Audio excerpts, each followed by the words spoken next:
ברוכים הבאים לכנס Product Excellence 2013, הכנס הראשון לניהול מוצר. 450 מנהלי מוצר ואנשים מהתעשייה מגיעים היום. אנחנו מאוד מקווים שכולם ייהנו היום. יש לנו Product Experience, יש לנו Agile Product Discovery. אני מקווה שכל אחד ייקח הביתה טיפים מעניינים, שיהיה מעניין, ונתראה בשנה הבאה ובפעילויות הנוספות של Product Excellence.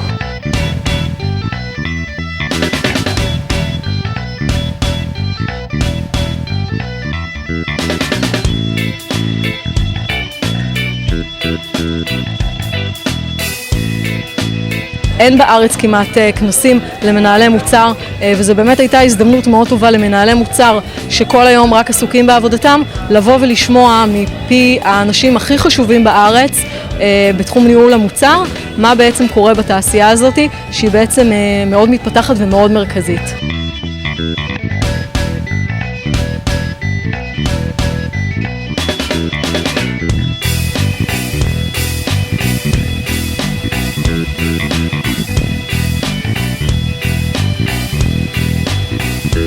Hello, my name is Christoph Noog and I'm very excited to be here at the Product Management Conference in Israel. Product management is extremely important for software companies. It's one of the key ingredients for them to succeed in a competitive market. Therefore, most of the software companies have to switch their way of thinking from projects to product and actually start to manage their products in order to be more competitive and successful.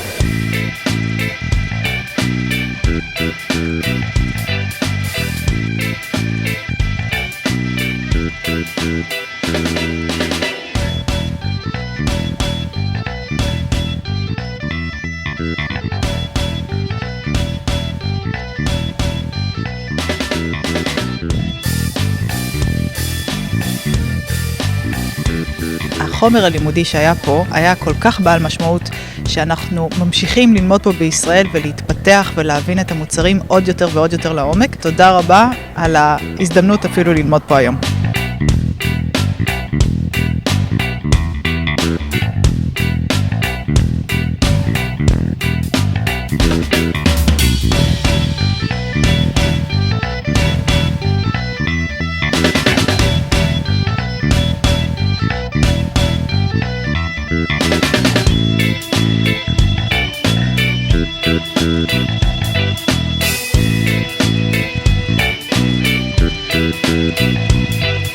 היום קיבלנו הרבה מאוד כלים ושמענו הרבה מאוד ידע. החשוב ביותר מכאן היה שתפקידו של הפרודקט מנג'ר הוא לא תפקיד פשוט, הוא כמו מיני CEO. זה בעיניי אולי הטיפ המרכזי, תנסו להוביל.